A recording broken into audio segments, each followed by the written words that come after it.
저는 30년 동안 이 동네에서 식당을 운영해 왔습니다. 한식당 청국장집이었죠. 새벽 4시면 일어나서 장을 보러 갔고 5시면 주방에 불을 켰습니다. 콩을 삶고 고춧가루를 볶고 된장찌개 국물을 우려냈어요. 손님들은 점심시간만 되면 줄을 서서 기다렸죠. 단골 손님들은 제 얼굴만 봐도 사장님, 오늘도 맛있겠네요 라며 웃었습니다.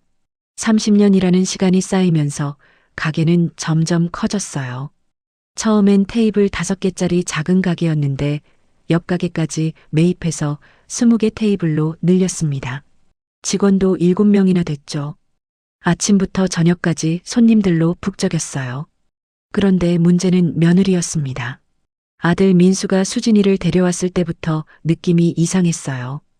결혼 전부터 가게에 자주 놀러 왔는데 일은 하나도 안 거들더군요. 주방엔 발도 안 들여놓고 카운터 앞에만 앉아 있었습니다. 손님들이 계산하는 걸 빤히 지켜보면서 말이죠. 결혼하고 나서도 마찬가지였어요. 수진이는 일주일에 한두 번씩 가게에 나왔습니다. 어머님, 도와드리려고 왔어요 라고 말은 그렇게 하는데 실제로는 아무것도 안 했어요.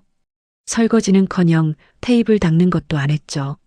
그냥 카운터 옆 의자에 앉아서 핸드폰만 만지작거렸습니다. 그러면서도 눈은 계속 카운터를 향하더군요. 손님이 5만 원짜리를 내면 얼마나 반짝거리는지.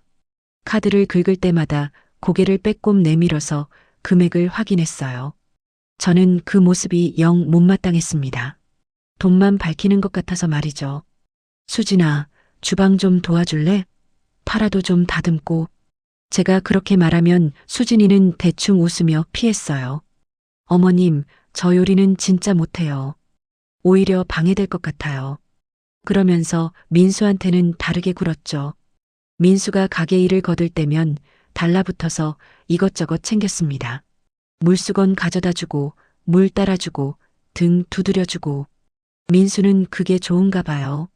환하게 웃으면서 수진이 손을 잡곤 했죠. 저는 그냥 넘어갔습니다. 며느리가 아들한테 잘해주는 게 나쁜 건 아니니까요. 그런데 6개월쯤 지났을 때였어요. 수진이가 본격적으로 움직이기 시작했습니다. 어느 날 저녁 장사가 끝나고 정리하는 시간이었어요. 민수와 수진이가 남아서 저를 도와줬습니다. 아니, 돕는 척했다는 게 맞겠네요. 테이블 정리가 끝나고 계산대 앞에 앉았을 때 수진이가 말을 꺼냈습니다. 어머님, 저 요즘 세금 공부를 좀 했거든요. 갑자기 무슨 소리인가 싶었죠.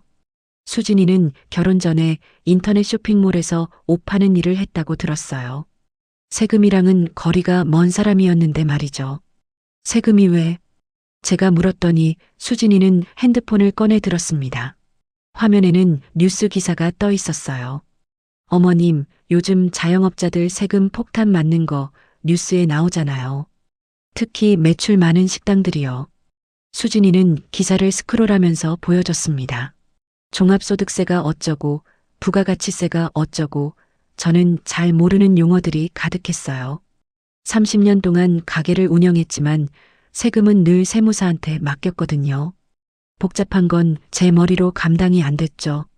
근데 그게 나랑 무슨 상관이야? 저는 시큰둥하게 대답했습니다. 우리 가게 세금은 세무사가 알아서 잘 처리해주고 있었으니까요. 그런데 수진이는 포기하지 않더군요. 아니, 어머님. 지금 어머님 명의로 가게가 돼 있으면 세금을 엄청 많이 내야 된다고요. 근데 이걸 자녀 명의로 돌리면 세금을 엄청 줄일 수 있대요. 옆에 있던 민수도 거들었어요. 엄마, 수진이 말이 맞아. 요즘 다들 그렇게 한대. 세금 아끼려고. 저는 어리둥절했습니다. 갑자기 무슨 소리인지 감이 안 왔거든요. 그런데 수진이는 계속 말을 이어갔어요. 어머님, 민수 명의로 가게를 돌리고요. 어머님은 월급 받으시는 형태로 바꾸는 거예요. 그럼 훨씬 이득이에요. 세금도 줄고 나중에 상속세도 안 내도 되고요. 상속세라는 말에 저는 조금 귀가 솔깃했습니다. 나중에 민수한테 가게를 물려줄 생각이었거든요. 어차피 줄 거라면 미리 주는 게 나을 수도 있겠다 싶었죠. 그런데 명의를 바꾸면 내가 사장이 아니게 되는 거 아니야? 제가 물었더니 수진이는 고개를 저었어요. 아니에요, 어머님.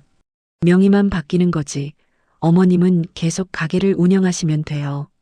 그냥 서류상으로만 민수가 사장인 거예요. 민수도 옆에서 고개를 끄덕였습니다. 엄마, 걱정 마. 아무것도 안 바뀌어. 엄마가 계속 가게 하시는 거야. 저는 망설였습니다. 30년 동안 제 이름으로 해온 가게인데 갑자기 명의를 바꾼다는 게 찜찜했거든요. 그런데 수진이는 계속 설득했어요. 어머님, 세금만 따져봐도 1년에 몇백만 원씩 아낄 수 있어요. 그 돈이면 어머님 용돈도 드리고 여행도 보내드릴 수 있잖아요. 수진이는 달콤한 말로 저를 유혹했습니다. 세금을 아낀다는 것도 그렇고 민수한테 미리 물려준다는 것도 나쁘지 않아 보였어요. 무엇보다 아들과 며느리가 둘 다 그렇게 말하니까 저도 흔들렸죠. 그래도 좀 생각해 볼게. 제가 그렇게 말하자 수진이는 아쉬운 표정을 지었습니다. 그런데 포기하지 않더군요. 그 다음 날도 그 다음 주에도 계속 같은 이야기를 꺼냈어요. 만날 때마다 세금 얘기, 명예 이전 얘기를 했습니다. 그러던 어느 날 세무사 선생님이 가게에 오셨어요. 정기적으로 장부를 확인하러 오시는 분이었죠. 저는 그분한테 물어봤습니다. 선생님, 가게 명의를 아들한테 넘기면 세금이 줄어든다는데 사실이에요? 세무사 선생님은 잠시 생각하시더니 대답했어요. 그럴 수도 있죠. 근데 사장님, 명예 이전은 신중하게 하셔야 해요. 나중에 문제 생길 수도 있으니까요. 그 말씀을 듣고도 저는 대수롭지 않게 여겼습니다. 문제가 뭐가 생기겠어요. 내 아들인데 며느리인데 말이죠. 그냥 세무사 선생님이 조심하라고 하시는 거겠거니 했습니다. 결국 저는 도장을 찍었어요. 수진이가 준비해온 서류 뭉치에 말이죠. 사업자 등록증명의 변경, 건물 소유권 이전, 통장명의 변경까지 한꺼번에 처리했습니다. 수진이는 서류를 하나하나 챙기면서 환하게 웃었어요. 어머님, 고생 많으셨어요. 이제 세금 걱정 없으시겠네요. 저는 그저 아들한테 가게를 물려준다는 생각에 뿌듯했습니다. 30년 동안 일군 가게를 민수가 잘 이어받아서 계속 번창하겠지. 그렇게 믿었죠. 수진이도 민수를 잘 도와주겠지. 그렇게 생각했어요. 서류 처리가 끝나고 한 달쯤 지났을 때였습니다. 법무사 사무실에서 연락이 왔어요. 모든 명예 이전이 완료됐다고요. 가게도 건물도 통장도 이제 전부 민수 이름이었습니다. 그날 저녁 민수와 수진이가 저를 저녁 식사에 초대했어요. 고급 한정식집이었죠. 평소 같으면 아까워서 안 갈 곳인데 수진이가 적극적으로 권했습니다. 어머님, 오늘은 저희가 대접할게요. 고생하신 거 푸시라고요. 식사 자리에서 수진이는 계속 제게 음식을 권했어요. 물도 따라주고 반찬도 덜어주고 민수도 평소보다 더 살갑게 굴었죠. 저는 기분이 좋았습니다. 역시 내 아들이고 우리 며느리구나 싶었어요. 그런데 그게 마지막이었습니다. 그날의 다정함이, 그날의 미소가 전부 가짜였다는 걸 저는 곧 알게 됐죠. 명의가 넘어간 지 일주일도 안 돼서 수진이의 얼굴이 바뀌기 시작했으니까요. 변화는 생각보다 빨리 찾아왔습니다. 명예 이전이 완료되고 딱 일주일 후였어요. 그날도 평소처럼 새벽 4시에 일어나 가게로 향했죠. 장을 보고 주방에 들어서는데 수진이가 벌써 와 있더군요. 이상했습니다. 수진이는 원래 가게에 자주 오지도 않았고 와도 늦은 오전에나 얼굴을 비췄거든요. 그런데 아침 5시에 주방 앞에 서 있었어요. 화장도 말끔하게 하고 깔끔한 옷차림으로 말이죠. 수진아, 왜 이렇게 일찍 왔어? 제가 물었더니 수진이는 빙그레 웃었습니다. 그런데 그 웃음이 예전과 달랐어요. 뭔가 차갑더군요. 어머님, 이제 제가 사장 부인이잖아요. 가게 일 좀 배워야죠. 저는 기분이 묘했습니다. 좋은 건지 나쁜 건지 판단이 안 섰어요. 며느리가 가게 일에 관심을 갖는다는 건 좋은 일이었죠. 그런데 왠지 모를 불안함이 엄습했습니다. 그날부터 수진이는 매일 가게에 나왔어요. 처음 며칠은 조용했습니다. 주방 구석에 서서 제가 하는 일을 지켜보더군요. 메모도 하고 사진도 찍고 직원들한테 이것저것 물어보기도 했어요. 경숙 씨, 고춧가루는 어디서 사요? 미영 씨, 된장은 얼마에 들여오는 거예요? 직원들은 당황스러워했습니다. 갑자기 사장 부인이 나타나서 이것저것 캐묻으니까요. 저도 마음이 편하지 않았어요. 30년 동안 제 방식대로 해온 가게인데 수진이가 하나하나 간섭하는 것 같았거든요. 그러다 2주가 지났을 때였습니다. 수진이가 본색을 드러내기 시작했죠. 점심 장사가 한창이던 오후 1시쯤이었어요. 저는 주방에서 청국장을 끓이고 있었습니다. 그때 수진이가 주방으로 들어왔어요. 어머님, 잠깐 나오실래요? 수진이는 저를 카운터 쪽으로 데려갔습니다. 손님들 눈에 띄지 않는 구석진 자리였죠. 거기 앉더니 수진이가 노트북을 펼쳤어요. 화면에는 엑셀 파일이 떠 있었습니다. 어머님, 제가 지난 2주 동안 가게 운영을 쭉 봤거든요. 수진이는 화면을 보여주며 말했습니다. 뭔가 표와 숫자들이 가득했어요. 저는 그런 거 잘 모릅니다.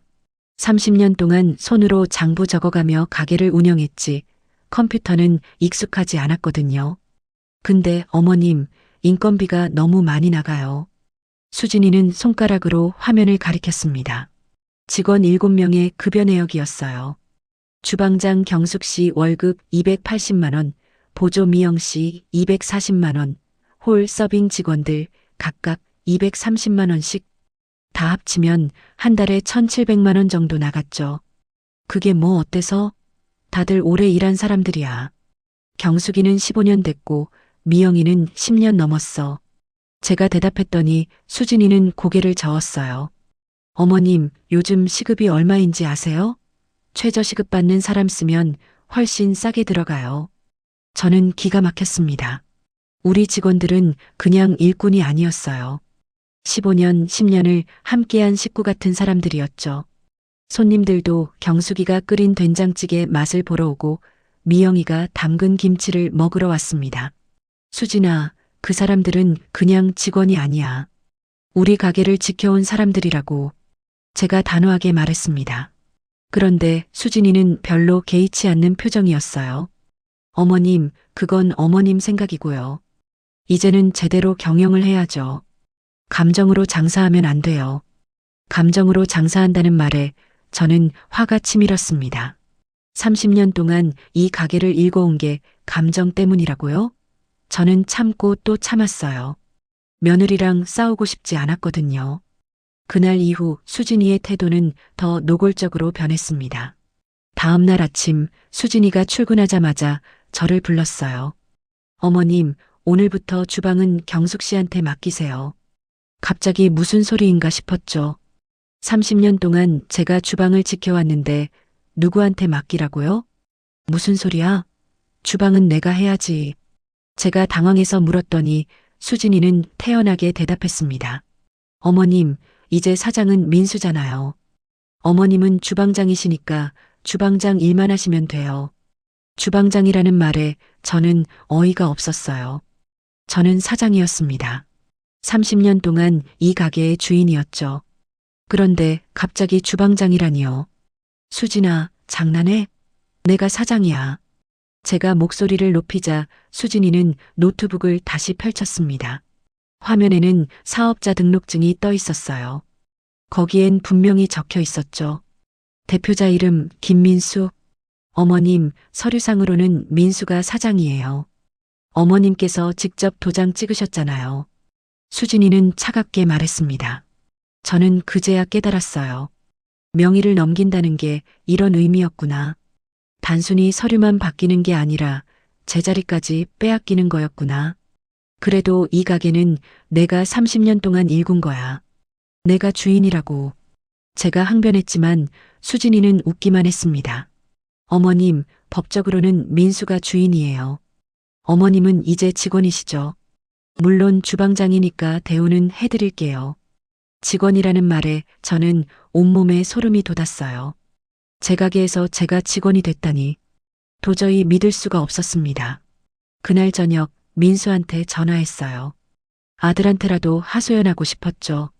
민수야, 수진이가 나보고 주방장이래. 무슨 소리야? 그런데 민수의 대답은 더 충격적이었습니다.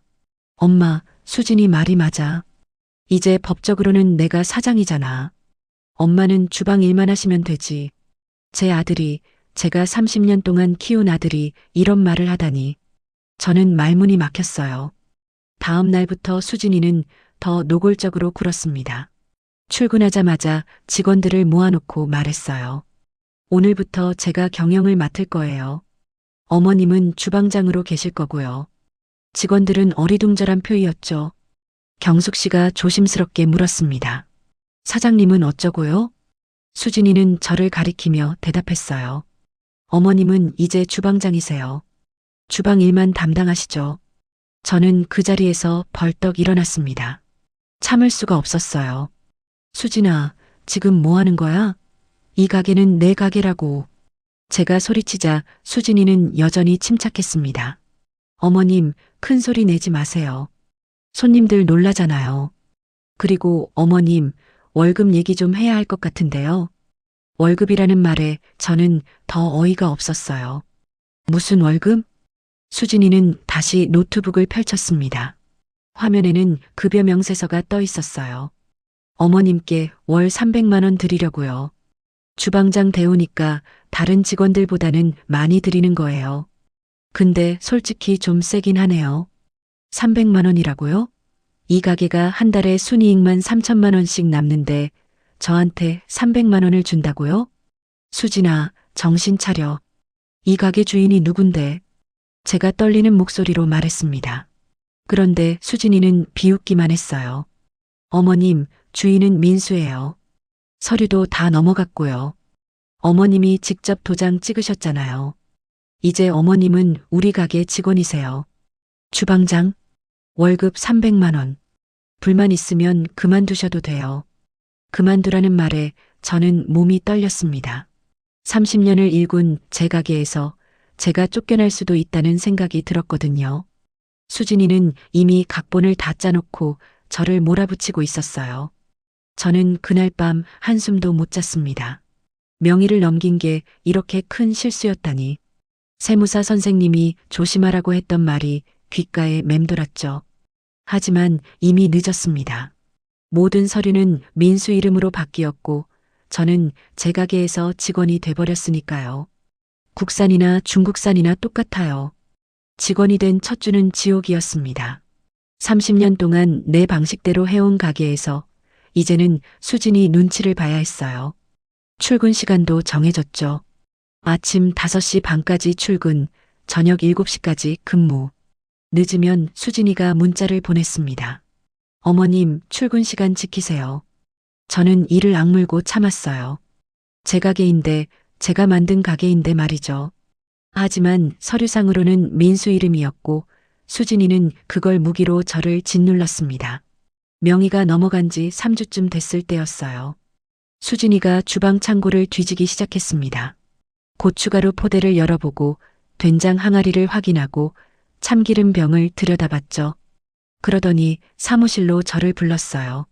어머님, 재료비가 너무 많이 나가요. 수진이는 또 노트북을 펼쳤습니다. 화면에는 지난 6개월치 재료 구입 내역이 떠 있었어요. 고춧가루, 된장, 참기름, 국산 돼지고기, 국산 두부까지 전부 정리돼 있더군요. 그게 당연하지. 좋은 재료 써야 맛있는 음식이 나오니까. 제가 대답했지만 수진이는 고개를 저었습니다. 어머님, 요즘은 안 그래요. 원가를 줄여야 이익이 남죠. 원가를 줄이라는 말에 저는 기가 막혔어요. 30년 동안 저는 단 한 번도 재료비를 아껴본 적이 없었습니다. 손님들한테 좋은 음식을 대접하는 게 식당 주인의 자존심이었거든요. 수진아, 음식 장사는 재료가 생명이야. 싼 거 쓰면 맛이 없어. 제가 단호하게 말했습니다. 그런데 수진이는 비웃듯이 웃었어요. 어머님, 그건 어머님 생각이고요. 요즘 손님들은 맛을 그렇게 세세하게 구별 못해요. 저는 어이가 없었습니다. 우리 단골 손님들은 30년 동안 우리 가게 맛을 먹어온 사람들이에요. 고춧가루 맛이 조금만 달라져도 바로 알아차리죠. 손님들이 다 알아. 재료 바꾸면 바로 티나. 제가 항변했지만 수진이는 듣지 않았어요. 오히려 화를 냈습니다. 어머님은 이제 주방장이시잖아요. 경영은 제가 할 테니까 어머님은 요리만 하세요. 그날 오후 수진이는 거래처 사장들한테 전화를 걸기 시작했습니다. 30년 동안 거래해온 분들이었어요. 고춧가루는 충청도 태안에 있는 박 사장님, 된장은 전라도 순창의 김 사장님, 참기름은 경상도 의성의 이 사장님. 다들 저랑 오래 인연이 있는 분들이었죠. 수진이는 전화를 걸더니 가격을 깎으려고 했습니다. 사장님, 고춧가루 가격 좀 내려주세요. 요즘 경기가 안 좋아서요. 박 사장님은 난처해 하셨어요. 당연하죠. 국산 고추를 정성껏 말려서 빻은 건데 가격을 깎으라니요. 결국 박 사장님은 미안하다며 거절하셨습니다. 수진이는 전화를 끊더니 혀를 찼어요. 어머님, 거래처가 너무 고집이 세네요. 가격도 안 깎아주고. 저는 화가 났습니다. 박 사장님은 30년 동안 한 번도 저를 실망시킨 적이 없었어요. 언제나 좋은 고춧가루를 제때 보내주셨죠. 그런 분한테 가격을 깎으라고 하다니. 수진아, 박 사장님이 얼마나 좋은 재료를 보내주시는데 가격 깎으면 안 돼. 제가 말했지만 수진이는 콧방귀를 뀌었습니다. 어머님이 경영을 몰라서 그래요. 장사는 이익을 남겨야 하는 거예요. 그날 저녁 수진이는 인터넷으로 뭔가를 검색하더군요. 저는 주방에서 설거지를 하면서 힐끔힐끔 봤어요. 수진이는 도매 사이트를 뒤지고 있었습니다. 중국산 고춧가루, 중국산 참기름, 수입산 된장까지 전부 검색했죠. 다음 날 아침 수진이가 사무실로 저를 불렀습니다. 책상 위에는 샘플 제품들이 놓여 있었어요. 빨간색 포장지에 중국어가 적힌 고춧가루, 노란색 병에 든 참기름, 플라스틱 통에 담긴 된장. 어머님, 이거 한번 써보세요. 수진이가 고춧가루 봉지를 내밀었습니다. 저는 봉지를 열어봤어요. 색깔부터 달랐습니다. 국산은 진한 붉은색인데 이건 오렌지색에 가까웠죠. 냄새도 달랐어요. 고추 향이 약하고 묘한 냄새가 났습니다. 이거 중국산이지? 제가 물었더니 수진이는 당당하게 대답했어요. 네, 중국산이에요. 근데 가격이 국산의 3분의 1이에요. 저는 고춧가루 봉지를 내려놨습니다. 30년 동안 국산만 고집해온 제가 중국산을 쓸 수는 없었어요. 안 돼. 중국산은 못 써. 제가 단호하게 거절했습니다. 그런데 수진이는 짜증을 냈어요. 어머님, 왜요? 국산이나 중국산이나 똑같아요. 똑같다는 말에 저는 목소리가 커졌습니다. 뭐가 똑같아? 맛이 완전히 달라. 수진이는 팔짱을 끼고 저를 쳐다봤어요. 어머님, 손님들이 그걸 알겠어요? 그냥 매운 맛만 나면 되는 거예요. 저는 기가 막혔습니다. 우리 단골 손님들을 우습게 보는 거였어요. 30년 동안 우리 가게 맛을 먹어온 분들인데 그걸 모를 리가 없었죠. 손님들이 다 알아. 당장 내일이라도 재료 바꾸면 난리 날 거야. 제가 경고했지만 수진이는 비웃었습니다. 어머님, 요즘은 다 이렇게 해요. 다른 식당들도 중국산 많이 써요. 다른 식당 이야기에 저는 화가 치밀었어요. 우리는 다른 식당이 아니었습니다. 30년 전통의 맛집이었죠. 그 맛을 지켜온 게 저였고요. 우리 가게는 달라. 30년 동안 국산만 고집했어. 제가 목소리를 높이자 수진이도 목소리를 높였습니다.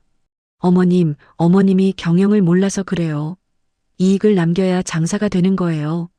경영을 모른다는 말에 저는 말문이 막혔어요. 30년 동안 이 가게를 일군 제가 경영을 모른다고요? 수진아, 난 30년 동안 이 가게를 운영했어. 내가 태어나기도 전부터 말이야. 제가 떨리는 목소리로 말했습니다. 그런데 수진이는 냉소적으로 웃었어요. 어머님, 그건 옛날 방식이에요. 요즘은 달라요. 마진을 남겨야 하고 효율적으로 운영해야 해요. 마진이라는 말에 저는 직감했습니다. 수진이가 재료비를 아끼려는 이유가 뭔지 말이죠. 이익을 남겨서 자기가 쓰려는 거였어요. 며칠 후 제 예상은 적중했습니다. 수진이가 명품백을 들고 출근했거든요. 루이비통이라고 적힌 갈색 가방이었어요. 얼마나 비싼 건지는 모르겠지만 적어도 몇백만 원은 할 것 같았죠. 수진아, 그 가방 새로 샀어? 제가 물었더니 수진이는 자랑스럽게 대답했습니다. 네, 어제 백화점에서 샀어요. 예쁘죠? 저는 가슴이 답답했어요. 가게 재료비는 아끼면서 자기는 명품을 사고 있었던 거죠. 일주일 후 수진이는 결국 재료를 바꿔버렸습니다. 제 허락도 없이 말이죠. 어느 날 새벽에 출근했더니 창고에 중국산 고춧가루 포대가 쌓여 있었어요. 참기름도 수입산으로 바뀌어 있었고 된장도 공장제 제품이었습니다. 저는 수진이를 찾아갔어요. 사무실에서 화장을 고치고 있더군요. 수진아, 이게 무슨 짓이야? 내 허락도 없이 재료를 받고? 제가 따져 물었지만 수진이는 태연했습니다. 어머님, 이제 제가 경영하는 거예요. 어머님은 주방장이시니까 주어진 재료로 요리만 하시면 돼요. 주어진 재료로 요리하라는 말에 저는 온몸이 떨렸습니다. 30년 동안 제가 직접 고르고 확인했던 재료들을 이제는 수진이가 마음대로 바꾸고 있었어요. 수진아, 음식 장사는 재료가 생명이라고 했잖아. 제가 소리쳤습니다. 그런데 수진이는 저를 향해 손가락질을 했어요. 어머님, 큰 소리 내지 마세요. 직원이 사장한테 소리 지르는 거예요? 직원이라는 말에 저는 말문이 막혔습니다. 수진이는 계속 말했어요. 어머님이 경영을 몰라서 그래요. 요즘은 다 이렇게 해요. 무언가 절감이 기본이에요. 저는 더 이상 할 말이 없었습니다. 수진이는 이미 결정을 내렸고 저는 그저 따라야 하는 처지였으니까요. 30년 동안 지켜온 맛이 하루아침에 무너지고 있었습니다. 이 사건. 중국산 재료를 쓴 지 사흘째 되던 날이었습니다. 점심시간에 단골 손님 한 분이 청국장을 한 숟가락 드시더니 표정이 굳어졌어요. 박 여사님이었죠. 15년 넘게 다니신 분이었습니다. 사장님, 오늘 맛이 좀 이상한데요? 박 여사님이 조심스럽게 말씀하셨어요. 저는 가슴이 철렁했습니다. 역시 손님들이 알아차리는구나 싶었죠. 아, 그게요. 죄송합니다. 제가 오늘 컨디션이 안 좋아서 저는 얼버무렸어요. 사실대로 말할 수가 없었습니다. 며느리가 재료를 바꿨다고 할 수도 없고 제가 더 이상 주인이 아니라고 말할 수도 없었죠. 그날 이후 단골 손님들의 반응이 심상치 않았습니다. 다들 뭔가 이상하다는 표정이었어요. 말은 안 하셨지만 음식을 남기는 분들이 늘어났죠. 저는 속이 타들어갔습니다. 일주일쯤 지났을 때였어요. 재료가 바뀐 걸 확실히 눈치챈 손님들이 하나둘씩 줄어들기 시작했습니다. 평소 같으면 점심시간에 웨이팅이 있었는데 이제는 테이블 절반이 비었어요. 저는 수진이한테 말했습니다. 사무실에서 쇼핑몰을 구경하고 있는 수진이를 찾아갔죠. 수진아, 손님이 확 줄었어. 재료를 다시 바꿔야 해. 제가 간곡히 말했지만 수진이는 고개도 들지 않았어요. 어머님, 일시적인 거예요. 곧 다시 늘어날 거예요. 일시적이라는 말에 저는 한숨이 나왔습니다. 30년 장사 경험으로 알 수 있었어요. 한번 떠난 단골은 쉽게 돌아오지 않는다는 걸 말이죠. 2주가 지나자 상황은 더 악화됐습니다. 매출이 평소의 절반으로 떨어졌어요. 직원들도 불안해하기 시작했죠. 경숙 씨가 조심스럽게 물었습니다. 사장님, 손님이 너무 안 와요. 혹시 재료를 바꾸셨어요? 저는 대답할 수가 없었어요. 경숙 씨는 15년 동안 함께 일한 사람이었습니다. 제가 어떤 재료를 쓰는지 누구보다 잘 알았죠. 경숙 씨, 미안해. 내가 어쩔 수가 없어서. 제가 말끝을 흐리자 경숙 씨는 알아들었는지 더 묻지 않았습니다. 대신 한숨만 깊게 쉬더군요. 그날 저녁 저는 수진이와 크게 싸웠습니다. 참고 참았던 게 터진 거죠. 수진아, 이러다가 가게 망한다. 재료를 당장 원래대로 받고. 제가 소리쳤습니다. 그런데 수진이는 오히려 저한테 화를 냈어요. 어머님, 어머님이 뭔데 저한테 명령해요? 어머님은 주방장이잖아요. 주방장이라는 말에 저는 이성을 잃었습니다. 이 가게는 내가 30년 동안 일군 거야. 내 가게라고. 제가 고함을 질렀습니다. 그러자 수진이도 목소리를 높였어요. 아니에요. 이제 이 가게는 민수 거예요. 어머님 가게 아니에요. 우리 목소리는 점점 커졌습니다. 주방에 있던 직원들도 다들 나와서 지켜봤죠. 저는 수진이한테 다가갔어요. 수진아, 정신 차려. 이러다가 손님 다 잃는다고. 제가 수진이 팔을 잡으려는 순간 수진이가 제 손을 뿌리쳤습니다. 손대지 마세요. 어머님, 어머님이 경영에 간섭하니까 안 되는 거예요. 수진이는 저를 노려보며 말했어요. 어머님, 내일부터 출근 안 하셔도 돼요. 휴가 드릴게요. 휴가라는 말에 저는 어이가 없었습니다. 제 가게에서 제가 쫓겨나는 거였죠. 뭐? 휴가? 제가 되물었습니다. 그러자 수진이는 비웃듯이 말했어요. 네, 어머님 나이도 있으시고 힘드실 것 같아서요. 한 달 정도 쉬세요. 한 달이라는 말에 저는 온몸에 힘이 빠졌습니다. 한 달이면 가게가 완전히 망할 게 뻔했거든요. 수진아, 제발 정신 차려. 가게가 망하고 있어. 제가 마지막으로 애원했습니다. 그런데 수진이는 차갑게 말했어요. 어머님 나가세요. 내 가게에서. 내 가게라는 말에 저는 정신이 아찔했습니다. 정말로 제 가게가 아니게 된 거구나.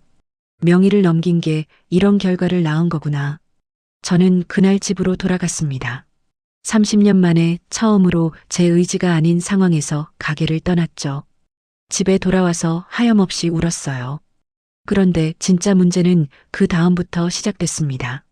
제가 쫓겨나고 나서 수진이는 본격적으로 가게를 망치기 시작했거든요. 며칠 후 경숙 씨한테서 전화가 왔어요. 사장님, 큰일 났어요.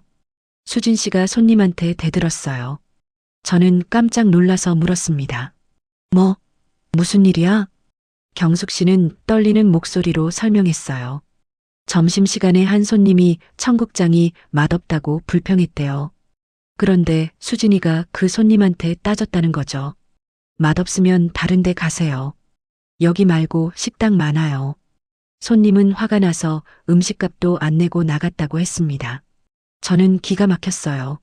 손님한테 그렇게 대할 수가 있나요? 다음 날 더 큰 일이 터졌습니다. 그 손님이 동네 맘카페에 글을 올린 거예요. 지역 주민들이 많이 보는 카페였죠. 청국장집 완전 돈 벌더니 배부른 식당.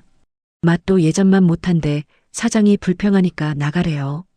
재료도 쓰레기 같던데 비추합니다. 그 글은 순식간에 퍼졌습니다. 댓글이 수백 개 달렸어요. 다들 우리 가게를 욕했죠. 거기 원래 맛집이었는데 요즘 이상하더라. 저도 지난주에 갔다가 실망했어요. 재료 바뀐 거 확실해요. 사장 바뀌었나 봐요. 완전 불친절하던데. 댓글들을 보는데 눈물이 났습니다. 30년 동안 쌓아온 신뢰가 한순간에 무너지고 있었어요. 더 충격적인 건 그 다음이었습니다. 누군가 우리 가게가 중국산 재료를 쓴다는 글을 올린 거예요. 증거 사진까지 찍어서 말이죠. 아마 창고를 본 직원 중 누군가였을 겁니다. 청국장집 중국산 고춧가루 쓴대요. 국산이라고 속이고 중국산 쓰는 거 싫어? 그 글에는 댓글이 더 많이 달렸습니다. 다들 분노했어요. 사기 아니에요? 신고해야 되는 거 아니야? 30년 단골인데 배신감 느껴요. 다시는 안 갑니다. 불매운동 해야 될 것 같아요. 이런 식당은 없어져야 해요. 불매운동이라는 말이 나오자 저는 가슴이 무너졌습니다. 맘카페에서 시작된 이야기는 다른 커뮤니티로도 퍼졌어요. 동네 주민 단톡방, 인터넷 맛집 사이트, SNS까지 전부 난리였죠. 일주일 만에 손님이 80% 줄었다고 경숙 씨가 전화했습니다. 사장님, 이러다가 진짜 가게 문 닫을 것 같아요. 저는 민수한테 전화를 걸었어요. 아들한테라도 상황을 알려야 했죠. 민수야, 가게가 지금 난리야. 맘카페에 악플 엄청 달리고 손님도 안 와. 그런데 민수는 무심하게 대답했습니다. 엄마, 수진이가 알아서 할 거야. 걱정 마. 알아서 한다는 말에 저는 허탈했어요. 이미 손을 쓸 수 없을 만큼 상황이 악화됐는데 말이죠. 30년 가게가 제 인생이 무너지고 있었습니다. 집에 쫓겨나서 한 달이 지났습니다. 매일매일이 고문이었어요. 30년 동안 단 하루도 쉬지 않고 가게에 나갔던 제가 집에만 있으니 미칠 것 같았죠. 아침이면 자동으로 눈이 떠졌습니다. 새벽 4시였어요. 몸이 기억하고 있었죠. 경숙 씨한테서는 매일 전화가 왔습니다. 가게 상황을 알려주는 거였어요. 사장님, 오늘도 손님이 5팀밖에 안 왔어요. 5팀이라고요? 예전에는 점심시간에만 50팀이 넘게 왔었는데 말이죠. 저는 가슴이 찢어지는 것 같았습니다. 수진이는 뭐 한다고 그래? 제가 물었더니 경숙 씨는 한숨을 쉬었어요. 사장님, 수진 씨는 가게에 잘 안 와요. 와도 사무실에만 있고요. 수진이는 위기 상황인데도 가게를 방치하고 있었습니다. 손님이 없으니 할 일도 없다는 시기였죠. 직원들만 멍하니 앉아서 시간을 보냈대요. 2주쯤 지났을 때 경숙 씨한테서 이상한 소리를 들었습니다. 사장님, 수진 씨가 인테리어 업체 사람들 데리고 왔어요. 인테리어라는 말에 저는 깜짝 놀랐습니다. 인테리어를 왜? 경숙 씨는 목소리를 낮췄어요. 손님들 다시 오게 하려고 가게를 새로 꾸민대요. 완전히 뜯어 고친다고 하더라고요. 저는 기가 막혔습니다. 지금 중요한 건 인테리어가 아니었어요. 재료를 원래대로 돌리고 손님들한테 사과하고 신뢰를 회복하는 게 먼저였죠. 그런데 수진이는 거칠에만 하려고 했습니다. 다음 날 저는 참을 수가 없어서 가게로 갔어요. 한 달 만에 찾아간 제 가게였습니다. 문을 열고 들어서는데 가슴이 철렁했죠.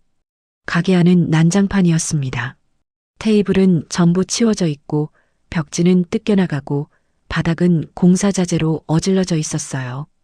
인테리어 업체 직원들이 분주하게 움직이고 있었죠. 수진이는 한쪽 구석에서 업체 사장과 이야기하고 있었습니다. 저는 수진이한테 다가갔어요. 수진아, 이게 무슨 짓이야? 수진이는 저를 보더니 인상을 찌푸렸습니다.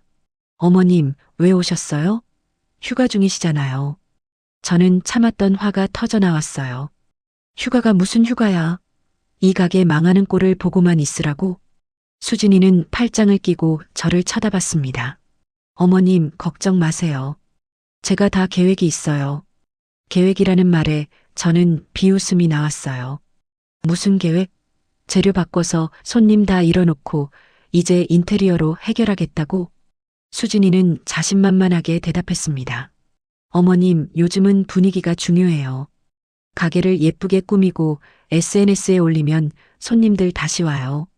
SNS라는 말에 저는 어이가 없었습니다.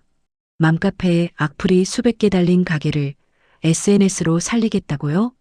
수진아, 정신 차려. 지금 중요한 건 재료야. 맛이라고. 제가 말했지만 수진이는 듣지 않았어요. 어머님은 옛날 생각만 하시네요. 요즘 손님들은 맛보다 분위기예요. 저는 더 이상 말할 기운이 없었습니다. 수진이는 이미 결정을 내렸고 공사는 시작됐죠. 일주일 후 경숙 씨한테서 또 전화가 왔어요. 사장님, 수진 씨가 대출 받았대요. 대출이라는 말에 저는 식은땀이 났습니다. 얼마나? 경숙 씨는 조심스럽게 대답했어요. 1억이요. 가게 건물 담보로 받았대요. 1억이라고요? 저는 현기증이 났습니다. 가게 건물은 제가 30년 동안 모은 돈으로 산 거였어요. 명의만 민수한테 넘어갔을 뿐이죠. 그런데 그걸 담보로 대출을 받았다니. 저는 당장 민수한테 전화를 걸었습니다. 민수야, 수진이가 건물 담보로 대출 받았다며? 민수는 아무렇지도 않게 대답했어요. 응, 엄마. 가게 살리려면 돈이 필요하잖아. 가게를 살린다는 말에 저는 기가 막혔습니다. 민수야, 지금 가게가 왜 이렇게 됐는지 알아? 재료를 바꿔서야. 인테리어가 문제가 아니라고. 그런데 민수는 수진이 편만 들었어요. 엄마, 수진이 말이 맞아. 요즘은 분위기도 중요해. 저는 전화를 끊어버렸습니다. 아들도 며느리도 정신을 못 차리고 있었죠. 한 달 후 인테리어 공사가 끝났습니다. 저는 또 몰래 가게에 갔어요. 문을 열고 들어서는데 깜짝 놀랐죠. 가게가 완전히 바뀌어 있었습니다. 벽은 온통 흰색이었고 테이블은 대리석으로 바뀌었어요. 조명은 샹들리에처럼 화려했고 의자는 가죽 소파였죠. 30년 된 한식당이 고급 레스토랑처럼 변해 있었습니다. 수진이는 새 옷을 입고 가게 안을 돌아다니고 있었어요. 명품 원피스에 명품 구두를 신었더군요. 목에는 금목걸이까지 걸고 있었습니다. 어머님 어때요? 예쁘죠? 수진이가 자랑스럽게 물었습니다. 저는 한숨만 나왔어요. 수진아, 청국장 집이 왜 이래? 이게 무슨 레스토랑이야? 수진이는 비웃듯이 말했어요. 어머님, 이제 청국장 집 아니에요. 퓨전 한식당으로 바꿨어요. 퓨전 한식당이라는 말에 저는 어처구니가 없었습니다. 30년 전통의 청국장 집을 퓨전 한식당으로 바꿨다고요? 다음 주 수진이는 화려한 오픈 이벤트를 열었습니다. SNS 인플루언서들을 초대하고 사진을 찍게 하고 할인 쿠폰을 뿌렸죠. 제법 사람들이 왔어요. 하지만 딱 한 번이었습니다. 이벤트가 끝나자 손님은 다시 사라졌어요. 화려한 인테리어도 SNS 홍보도 소용없었죠. 맘카페에 박힌 악플은 그대로 있었고 중국산 재료를 쓴다는 소문도 퍼져 있었습니다. 한 달 후 경숙 씨가 울면서 전화했어요. 사장님, 저희 월급이 안 나왔어요. 월급이 안 나왔다는 말에 저는 가슴이 철렁했습니다. 뭐, 그게 무슨 소리야? 경숙 씨는 흐느끼며 말했어요. 수진 씨가 돈이 없대요. 대출금 갚느라 월급 줄 돈이 없다고. 저는 당장 가게로 달려갔습니다. 사무실 문을 박차고 들어가니 수진이가 책상에 엎드려 있었어요. 책상 위에는 독촉장들이 쌓여 있었습니다. 은행 대출 상환 독촉장, 인테리어 업체 공사비 독촉장, 재료 거래처 외상값 독촉장까지 빨간 글씨로 쓰인 독촉장들이 산더미처럼 쌓여 있었죠. 수진아, 이게 뭐야? 제가 물었습니다. 수진이는 고개를 들더니 퉁명스럽게 대답했어요. 보시면 아시잖아요. 독촉장이요. 저는 독촉장들을 하나씩 펼쳐봤습니다.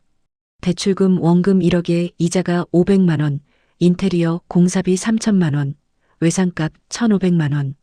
다 합치면 1억 5천만 원이 넘었어요. 수진아, 이걸 어떻게 갚으려고? 제가 물었더니 수진이는 화를 냈습니다. 모르겠어요. 어머님이 가게 물려주지 말았어야죠. 수진이는 저한테 책임을 떠넘기고 있었어요.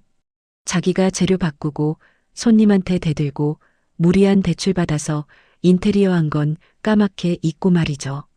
수진아, 정신 차려. 직원들 월급이라도 줘야지. 제가 말했지만 수진이는 책상을 탕 쳤습니다. 월급 줄 돈이 어디 있어요? 매출이 영원인데. 매출 영원이라는 말에 저는 온몸에 힘이 빠졌습니다. 30년 동안 하루도 빠짐없이 손님이 찾아왔던 가게가 이제는 하루 매출 영원이 됐다니. 그날 이후 직원들이 하나둘씩 그만뒀습니다. 월급을 못 받으니 당연했죠. 경숙 씨도 미영 씨도 전부 떠났어요. 15년, 10년을 함께한 식구들이 뿔뿔이 흩어졌습니다. 가게는 텅 비었고 빛만 눈덩이처럼 불어났어요. 수진이는 명품 옷을 입고 명품 가방을 들고 다녔지만 가게 금고는 텅 비어 있었습니다. 30년 가게가 완전히 무너지고 있었죠. 방구석 반찬. 가게에서 완전히 손을 뗀 지 2달째였습니다. 매일 집에만 있으니 미칠 것 같았어요. 텔레비전을 봐도 재미없고 산책을 해도 발걸음이 무거웠죠. 30년 동안 새벽 4시에 일어나서 장을 보고 주방에 서던 제가 이제는 아침 10시에 일어나도 할 일이 없었습니다. 아파트 복도를 지나다니면 이웃들이 수군거렸어요. 저분이 청국장집 하시던 분이래. 가게 망했다던데. 맞아. 우리 맘카페에 완전 난리 났었잖아. 중국산 쓴다고. 저는 고개를 숙이고 빨리 지나갔습니다. 동네에서 손가락질 받는 게 이렇게 창피한 줄 몰랐어요. 어느 날 아침 현관문을 열고 나가는데 맞은편 집방 여사님이 나오셨어요. 우리 가게 단골이셨던 분이었죠. 저는 얼른 인사를 했습니다. 안녕하세요. 박 여사님은 잠시 머뭇거리시더니 말씀하셨어요.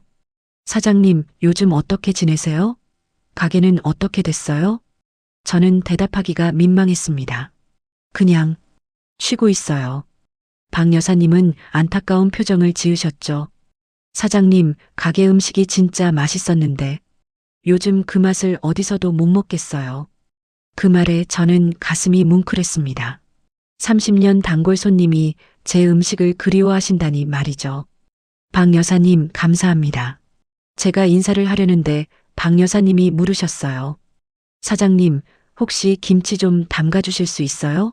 돈 드릴게요. 사 먹는 김치는 맛이 없어서요. 김치를 담가 달라는 말에 저는 잠시 망설였습니다. 그런데 오랜만에 뭔가를 해볼 수 있다는 생각에 기분이 좀 나아졌어요. 돈은 됐고요.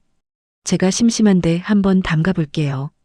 그날 오후 저는 마트에 가서 배추와 재료를 샀습니다. 30년 만에 처음으로 제 돈으로 재료를 산 거였죠. 물론 국산만 골랐어요.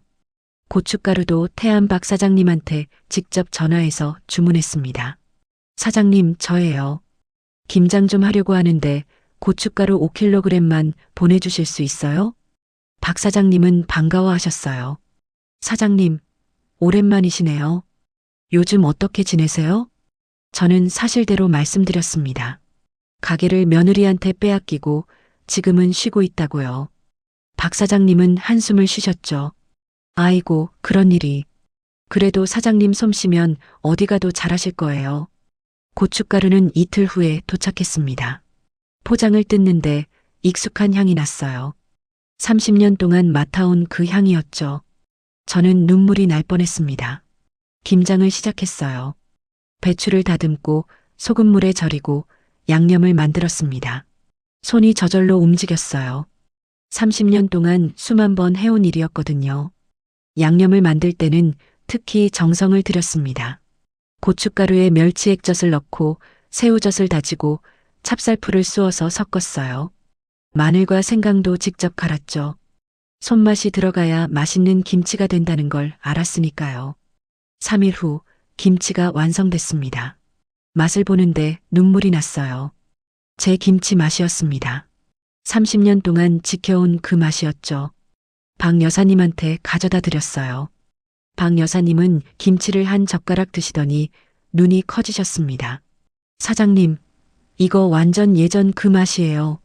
식당에서 먹던 바로 그 맛. 박 여사님은 너무 좋아하셨어요.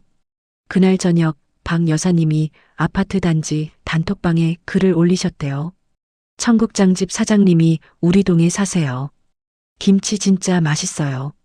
다음 날부터 전화가 오기 시작했습니다. 같은 동 사는 분들이었어요. 저도 김치 좀 담가 주실 수 있어요? 사장님, 깍두기도 가능하세요? 일주일 만에 10집에 김치를 담가줬습니다. 처음에는 그냥 심심풀이로 한 건데 점점 주문이 늘어났어요. 다들 맛있다고 소문을 내셨거든요. 한 달쯤 지났을 때 옆동에서도 연락이 왔습니다. 사장님, 저희 동까지 소문났어요. 저희도 김치 좀 부탁드려요. 저는 얼떨결에 김치를 담가주게 됐어요. 하루에 5집, 10집씩 주문이 들어왔습니다. 집 부엌이 비좁아서 거실까지 김치통이 쌓였죠. 어느 날 아파트 관리사무소에서 전화가 왔어요. 사장님, 민원이 들어왔는데요. 복도에 김치 냄새가 난다고요. 저는 미안했습니다. 집에서 하기에는 한계가 있었죠. 그런데 주문은 계속 들어왔어요. 이제는 김치뿐만 아니라 밑반찬까지 부탁하는 분들이 생겼습니다. 사장님, 된장찌개 국물 좀 만들어 주실 수 있어요? 멸치볶음이랑 콩자반도 해주세요. 저는 고민했어요. 이렇게 계속할 수는 없었거든요. 그때 박 여사님이 제안하셨습니다. 사장님, 공유주방 아세요? 거기서 하시면 되잖아요. 공유주방이라는 말에 저는 고개를 갸우뚱했어요. 들어본 적은 있었지만 정확히 뭔지 몰랐죠. 그게 뭔데요? 박 여사님이 설명해 주셨습니다. 시간 단위로 주방을 빌려주는 곳이래요. 창업하려는 사람들이 많이 쓴다고 했죠. 저는 인터넷을 검색해 봤습니다.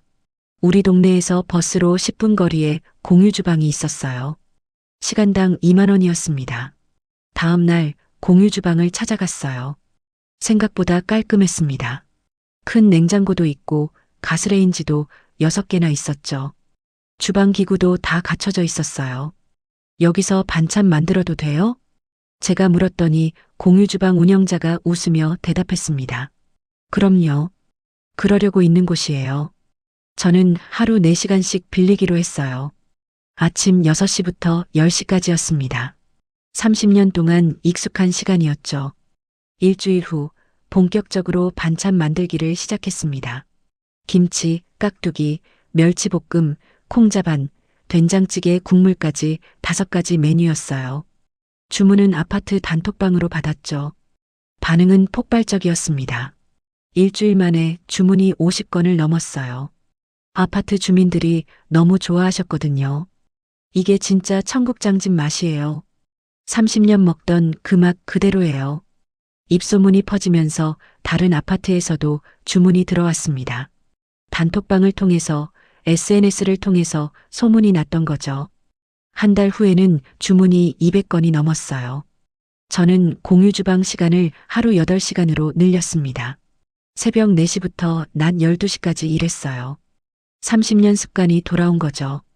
혼자서는 감당이 안 됐습니다. 그래서 옛날 직원들한테 전화를 걸었어요. 경숙 씨가 제일 먼저 대답했습니다.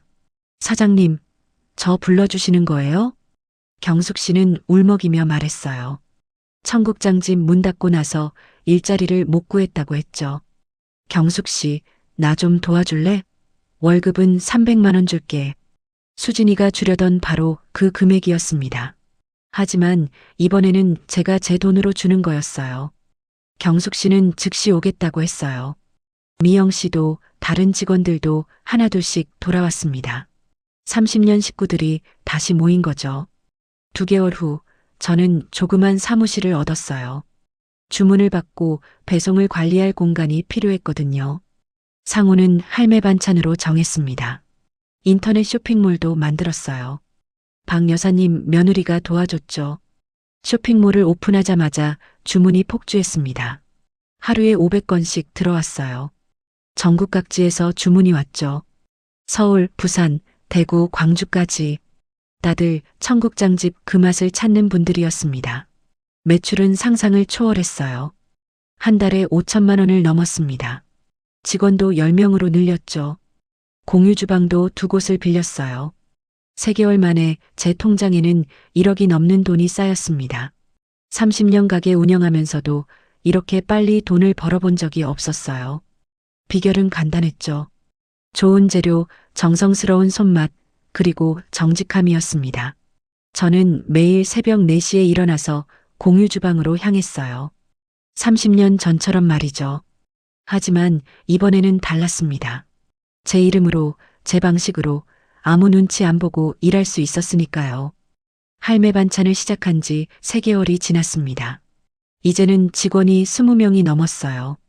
공유 주방도 4곳으로 늘렸고 배송기사도 따로 고용했죠. 하루 주문량이 1000건을 넘었습니다. 사무실도 제대로 된 곳으로 옮겼어요. 역 앞 상가 2층이었죠. 널찍한 사무실에 책상도 10개나 놓였습니다.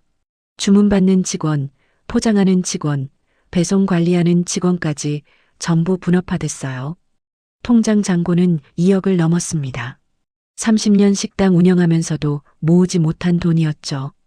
빚도 없고 명의도 제 거였고 누구 눈치도 안 봤어요. 매일 아침 출근하는 게 즐거웠습니다. 어느 날 오후 사무실에서 주문서를 확인하고 있었어요. 그때 경숙 씨가 다급하게 들어왔습니다. 사장님, 밖에 수진 씨랑 민수 씨가 왔어요. 수진이와 민수라는 말에 저는 손이 멈췄습니다. 3개월 만에 처음 듣는 이름이었죠. 저는 가게 소식을 일부러 찾아보지 않았거든요. 궁금하지도 않았고요. 뭐하러 왔대? 제가 물었더니 경숙 씨는 난처한 표정을 지었어요. 사장님 만나러 왔다는데요. 급한 일이 있다고.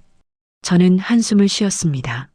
만나고 싶지 않았지만 어차피 피할 수는 없을 것 같았어요. 들어오라고 해. 잠시 후 문이 열렸습니다.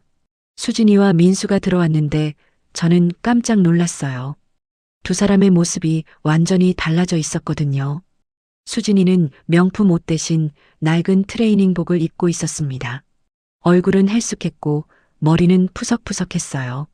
예전에 항상 들고 다니던 명품 가방도 없었죠. 민수는 더 심했습니다. 수염을 깎지 않아서 턱이 덥수룩했고 눈에는 다크서클이 가득했어요. 옷도 구겨져 있었죠. 엄마. 민수가 힘없는 목소리로 불렀습니다. 저는 냉정하게 대답했어요. 무슨 일이야? 수진이가 앞으로 나섰습니다. 예전 같으면 저를 무시하던 눈빛이었는데 지금은 완전히 달랐어요. 눈물이 그렁그렁했죠. 어머님, 저희 좀 도와주세요. 도와달라는 말에 저는 비웃음이 나왔습니다. 저를 주방장으로 격하시키고 직원 취급하고 가게에서 쫓아냈던 사람이 지금 도와달라고요? 무슨 일인데? 제가 차갑게 물었습니다. 수진이는 떨리는 손으로 서류 봉투를 꺼냈어요. 봉투에서 서류들을 꺼내 책상에 올려놓았죠. 빨간 글씨로 경매 예고라고 적힌 법원 서류였습니다. 저는 서류를 집어들었어요. 청국장집 건물이 경매에 넘어간다는 내용이었죠. 감정가 3억, 최저 입찰가 2억 1천만 원. 이게 뭐야? 제가 물었더니 민수가 대답했어요. 엄마, 가게가 망했어. 빚을 못 갚아서 은행에서 경매 신청했어. 가게가 망했다는 말에 저는 아무 감정도 느껴지지 않았습니다. 오히려 당연한 일이었죠. 그래서 나한테 왜 온 건데? 제가 물었습니다. 수진이가 무릎을 꿇었어요. 사무실 바닥에 털썩 주저앉더니 손을 싹싹 비볐죠. 어머님, 제발 한 번만 도와주세요. 빚만 갚아주시면 저희가 다시 시작할게요. 빚을 갚아달라는 말에 저는 기가 막혔습니다. 얼마나 되는지 물어봤어요. 빚이 얼마나 되는데? 민수가 고개를 숙이며 대답했습니다. 1억 8천만 원이요. 1억 8천만 원이라고요? 3개월 만에 그렇게 늘어났다니 놀라웠어요. 아니, 놀랍지도 않았습니다. 당연한 결과였죠. 너희가 만든 빚이잖아. 왜 내가 갚아줘야 해? 제가 냉정하게 말했습니다. 그러자 수진이가 울기 시작했어요. 어머님, 저희가 잘못했어요. 정말 잘못했어요. 다 제 욕심이었어요. 수진이는 눈물을 뚝뚝 흘렸습니다. 하지만 저는 마음이 움직이지 않았어요. 3개월 전 제가 그 가게에서 쫓겨났을 때 수진이는 이렇게 울지 않았거든요. 수진아, 내가 뭘 잘못했는지 알아? 제가 물었습니다. 수진이는 고개를 끄덕였어요. 네, 어머님. 재료를 바꾼 것도 잘못이었고 어머님한테 함부로 한 것도 잘못이었어요. 저는 한숨을 쉬었습니다. 수진이는 여전히 모르고 있었어요. 아니야. 내 가장 큰 잘못은 30년 신뢰를 하루아침에 무너뜨린 거야. 제 말에 수진이는 울음을 그쳤습니다. 저는 계속 말했어요. 음식 장사는 신뢰야.